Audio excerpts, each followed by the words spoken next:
Okay, everyone see okay. Yep. Yep. I'll take that as a yes. Okay, brilliant. Okay, so a little bit about me here on the slide. Good evening, first of all. Thanks very much for coming along. So probably know me, but I think most of the people on the call. So I'm sort of involved with Dynamics mostly. Do a lot these days with Azure as well. Got a few certifications and things to my name. And this evening, I wanted to just sort of talk you through in terms of some of the things that you can do to try and get more familiar with not just the Power Platform, but Dynamics 365 more generally. Equip yourself with the sort of the know-how and the skills that you need, and then we're going to give you a bit of an overview, okay, on how you can then sort of take that and look at getting certified, and we'll look at the various different certification routes and options that we've got available as part of that. So when we talk about, learning, typically most people might just, roll their head thinking, well, have Homer's reaction on the slide here. It's just, okay, well, more stuff to learn, more stuff I've got to worry about. I just can't take it anymore.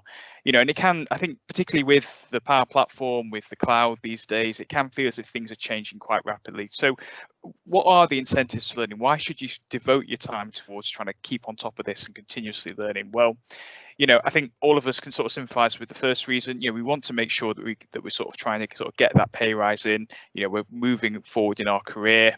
Developing our skills. We're developing at a personal level as well, not just professionally. We're learning more. Mentioned already, the platform's changing constantly. If you're not sort of adopting a learning mindset around everything to do with this, then you're not going to be able to keep up, and it's just a sad fact of the matter, unfortunately. Another way I think about it, okay, is that sometimes, when you are learning about new subjects, new topics, it can actually help to inform you in sort of how you can address, a problem that you've been sort of, banging your head against the wall for ages for, without a solution, by sort of just opening your mind, just, attending just maybe a presentation like this, or, doing a bit of learning, watching a video, you can start to try and find ways in which you can approach these problems and hopefully deliver some real benefit into your business as well.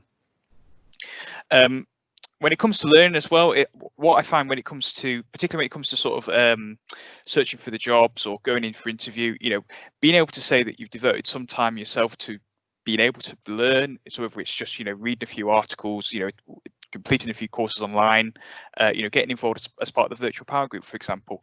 All of this is really good collateral that you can rattle off in an interview situation and help to really, from the employer's standpoint, hopefully solidify you as being their candidate of choice. Okay, here's a person who's wanting to go the extra mile, learn more about the platform, and really sort of better themselves as well as part of that.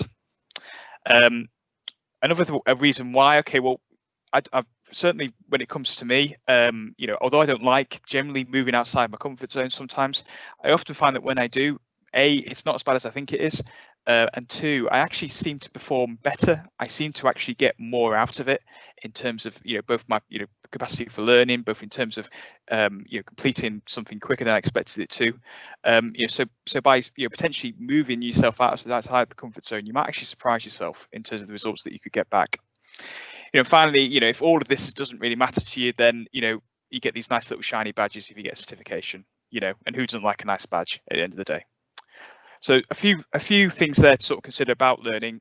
So now I just want to just dive in and just discuss and look at some of the available learning resources that you can access today that's going to help you hopefully in your journey and start to, get yourself into that sort of learning mindset.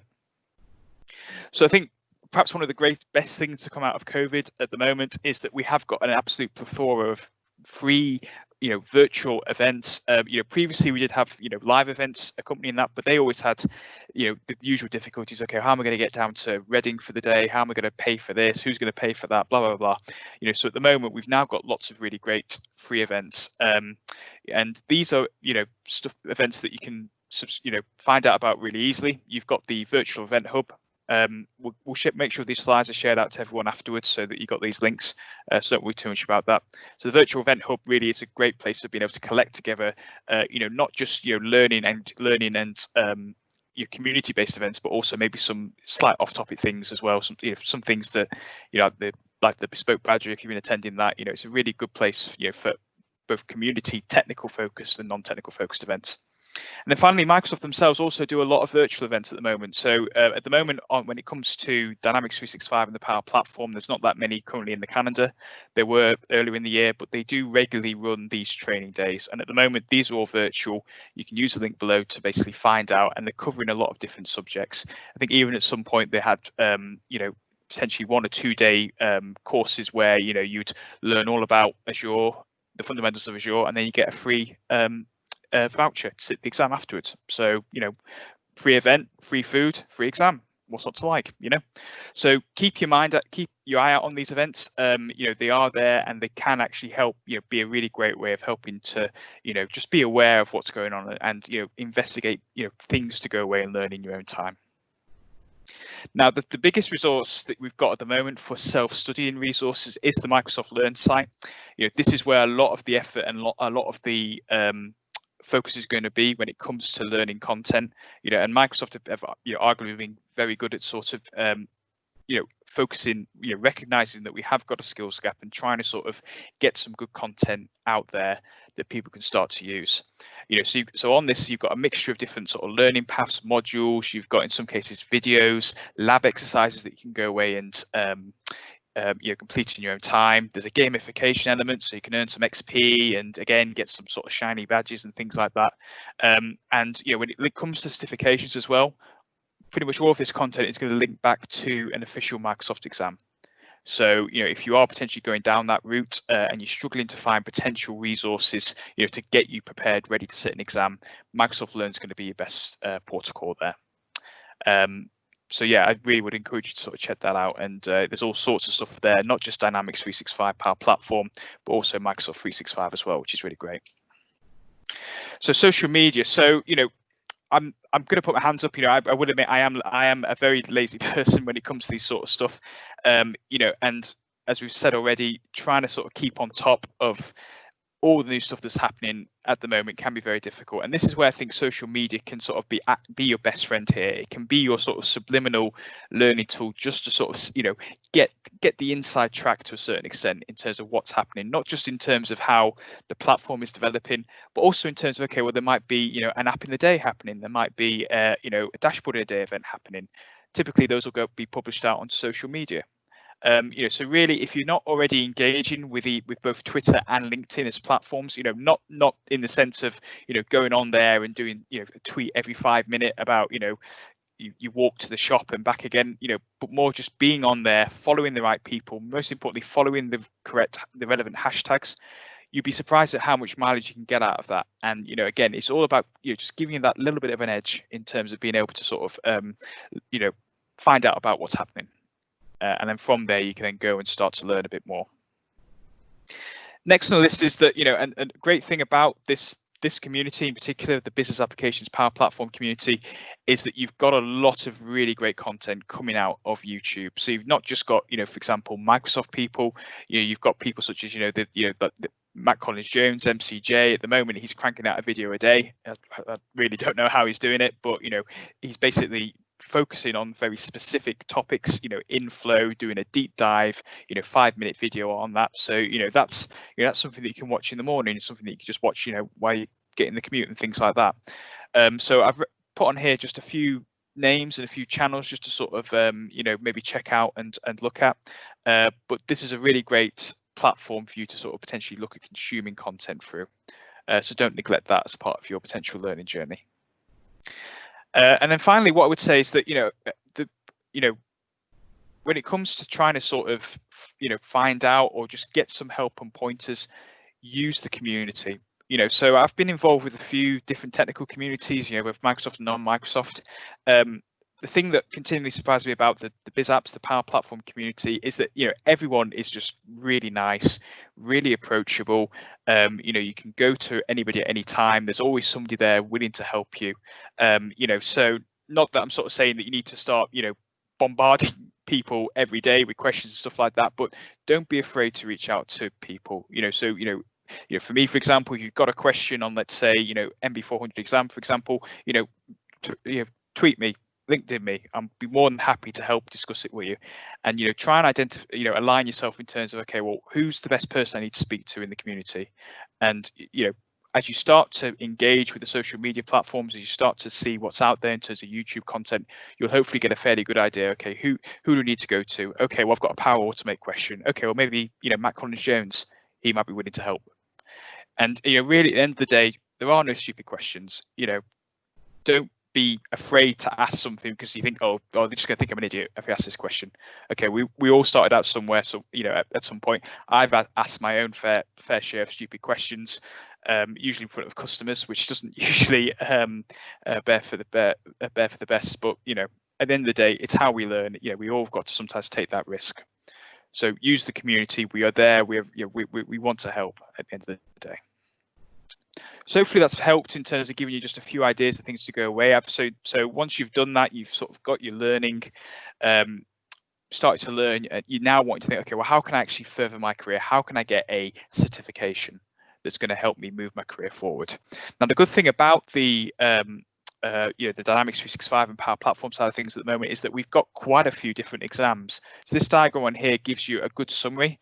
So the bits that we're most interested in are probably within this sort of circle on here. This is like a Venn diagram, isn't it? So I don't know what you describe that area as being, but anyway, but essentially you've got a whole different range of exams covering most of the common Dynamics 365 apps, and then also newer ones as well covering the Power Platform specific subjects, covering all of that. So let's home in now and just look at a bit more detail about what those exams are. So for Dynamics 365, you know, you've got exams covering the sales, marketing, customer service and field service apps. You've also got a developers exam. Now, note on that one, as you can see on the slide here, is that it will be retired at the end of the year. It is going to be replaced by something else, but the content should be broadly familiar. And then alongside that, you know, if you're wanting to sort of really prove yourself, you've got the Solution Architect exam. That's a really nice title, Solution Architect. You've got to be earning the big bucks with a title like that. So, you know, why not look at going for that exam? And then finally, if you just, you know, you're just finding your feet a little bit, you don't want to go for a role-based exam just yet. You just want to validate your skills, then you've got the fundamentals exam at the bottom, which we're going to touch upon in a bit more detail in a second. So next on the Power Platform side of things, now some of these exams are still in beta at the moment. They will be sort of coming out towards the end of the year. So for example, the PL100 App Maker exam is currently in beta. You've got a few others such as the Functional Consultant and Developer. They're going to be coming out later on in the year.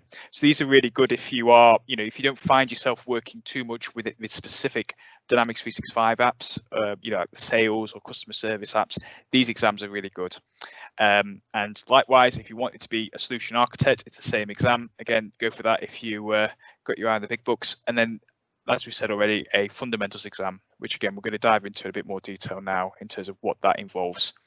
So really, you know, when it comes to the Power Platform, you're sort of thinking about the sort of the subjects that we've got listed here on the slide. You know, so it's your Power BI, it's your Common Data Service, Project Oakdale, whatever you want to call it these days, Power Apps, Power Automate, Power Virtual Agents. And the purpose of this exam really is just to, you know, it's designed to validate the fact that you've familiarized yourself with, you know, the core features of the Power Platform, and more crucially around that, you know, what are the business benefits? What is the value that I can get out of it?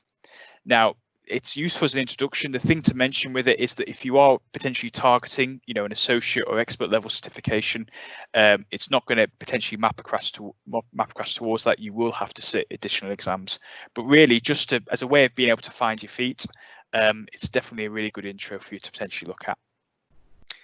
Then likewise on the dynamic side of things, the 901 exam covers most of the main apps that are available. And there's quite a few apps on here that I had to actually just double check when I was going through the list, because I was thinking, oh, hang on, supply chain management, commerce, where does that come from? So the Dynamics 365 sort of family of apps is quite broad. It covers the stuff that, you know, we may be familiar with if we're working with the Power Platform, so sales, marketing, field service, etc. But there will be other ones such as Business Central and supply chain management. But again, the focus here is on just showing that you're familiar with it. You know, okay, the potential uses cases for the sales app, you know what the finance app can do, you know how they all talk together, but there won't be sort of a huge focus on the Power Platform as part of that.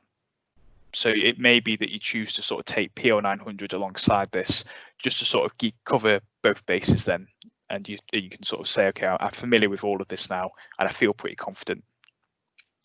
At that point, you can then look at getting you that associate or expert level certification. And the thing with all these exams these days, and you're finding this now not just across the business applications exams, but also Azure and eventually Microsoft 365, it's all about role-based. So really, from your own development point of view, from your own sort of aspirations, it's all about really sort of aligning your the exams you want to sit to the potential role that you sort of want to be occupying yourself, if sort of now or in the future.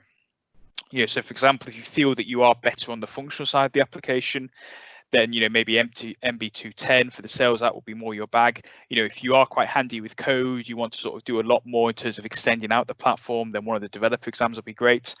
And then solution architect, okay, yep, we know you want to earn the big bucks, you want to go around and architect crazy solutions, have developers hate you all day, then MB600 will be the one for you, or even MB700 if you're interested in F&O. F&O's a bit of one of those things that's quite scary off in the distance that probably doesn't bear thinking about, but who knows, might be quite good. Might be quite good to be a solution architect of F&O. Yeah, sounds good, doesn't it? Okay, so alongside the Dynamics 365 and the Power Platform exams, the thing I would also say as well is that you can't really ignore what else is happening in the wider Microsoft space. So really what I would say on that is that you need to pay attention towards some of the other exams and maybe around that sort of aspire to sit one of the fundamental exams in another discipline area. So if you find yourself working more on the functional side of Dynamics 365, maybe doing some development work as part of that, then I would say almost certainly that looking at least one of the Azure exams, if not all of them, will be really important for you. Anybody who's doing any sort of serious work with Dynamics 365 from a functional standpoint, really you're ignoring Azure at your own peril, because you need to have a really good awareness in terms of, okay, well, how can I potentially extend out Dynamics, the Power Platform with Azure? What tools have I got in my arsenal? And again, it's not about making you a bona fide expert in Azure. It's about just giving you that confidence and that awareness in terms of, okay, I want to export out my data into, for analytics. Okay, what can I use in Azure to do that? Oh, I can use Azure Data Lake, I can use Azure SQL. It's just about being able to rattle off those details and be aware of them. So when you are looking at requirements or potential solutions, you know what's going to tick the box. Also, as well, for the Microsoft 365 side of things, you've got an introductory exam around things such as Teams and modern desktop and stuff like that. Probably less important for us Teams is arguably becoming more and more important, particularly from a Power Platform standpoint. So it could be that for that reason you'd want to sit that, but really, if you find yourself more on the administrator side of Dynamics, that's probably where the Microsoft 365 side of things is going to be more crucial for you. Now, the great thing at the moment is that if you have unfortunately found yourself in a situation where you've been sort of let go as a result of COVID, or you're currently on furlough, then there is a really great offer that Microsoft's doing at the moment around getting certified. So really, you can what it effectively means is that you can sit one of a nominated list of Dynamics 365, Azure 365 Power Platform exams for just $15. And these are potentially some quite good exams. So you've got, for example, Azure developer exams, you've got, Dynamics Power Platform ones as well. You do have to attest to the fact that you have been made unemployed or put in furlough, and there are some other T's and C's around this. But really, at the moment, this is going to be going live probably around September. So the thing to do at the moment, if you do think that you do apply, is to get your Microsoft Learning profile ready and set up, ready to go. Then you can apply for this offer, get your exam sit, and then boom, you've got a nice new shiny qualification that's hopefully going to help you as part of finding your next role. So before we sort of wrap things up and move into discussion, then I just want to share, in terms of both for learning and also for studying for certification, just want to share some tips that I had. So really, as with anything technical, when you're trying to learn it, nothing's going to beat that hands-on experience. So I really would recommend that you either, if you wanting to learn more about the Dynamics 365 Sales app, get a free trial spun up online. There's ways in which we can extend it. Paddy's talked about this subject before, and I think showed us how we can essentially extend out a trial for an insane period. So do that. Alternatively, if you're just building Power App or Power Platform focused solutions, then you have got the free community plan which you can use. You know, when it comes to trying to find, you know, set yourself up in terms of, okay, where do I want to get to? What I find really useful is that, you know, mapping out your future goals. Okay, here's where I want to get to, here's what I want to do, and here's how I'm going to do it. Just being able to sort of write that down, putting it up on the wall, and just having it as a sort of reference point that you can refer back to. It gives you that focus and hopefully gets you to a point where you can start to get, you know, get some movement around that. What I find helpful as well is that you just accept that, you know, you can't know it all. You know, there's so much to learn with the Power Platform. There's so much to learn with Dynamics 365. You know, I struggle at the best of times sometimes trying to keep up with it all. Just be happy with the fact that you're just not going to know it all. You know, and just love being a dummy. Yeah, I'm free to admit it. I'm a dummy. You know, no shame in it. You know, I can't possibly know it all. You know, instead I just adopt the mindset. Okay, well, I don't know it all, but it means I've got stuff to learn all the time. So that's a really great thing. And then in terms of other things, as I mentioned already, the community is here. We're ready and we're ready and able to support you. We want to. Everyone wants to help each other in this community, I think. So do reach out to them and you know, get the help where you need it to sort of get you to the point in your career or in your learning journey where you want to be. You know, I think finally as well, and you've probably seen a few of these. I must be obsessed with The Simpsons at the moment or something. But you know, I just want to finish with this sort of GIF on here, which I've repurposed a little bit. I think the message behind it really, I think, is fairly it's fairly valid in the sense of, okay, well, you know, you shouldn't be letting others, you know, people telling you, oh, you can't do that. You know, you're too old. You're too, you know, you're not a developer. You're not this. Blah blah blah blah blah. You know, no, ignore that. You know, I want to just get up there. I'm going to decide I want to learn the Power Platform and I want to succeed. So don't let other people potentially stand in your way when you're doing it. Go off and learn the Power Platform. Don't go off to clown college. Although sometimes it can feel like we are in a bit of a clown college with all this sometimes. Less about that better. But yeah, just be focused on your objective and just embrace the learning opportunity in front of you. And with that, then I would be happy to open it up to a sort of general discussion.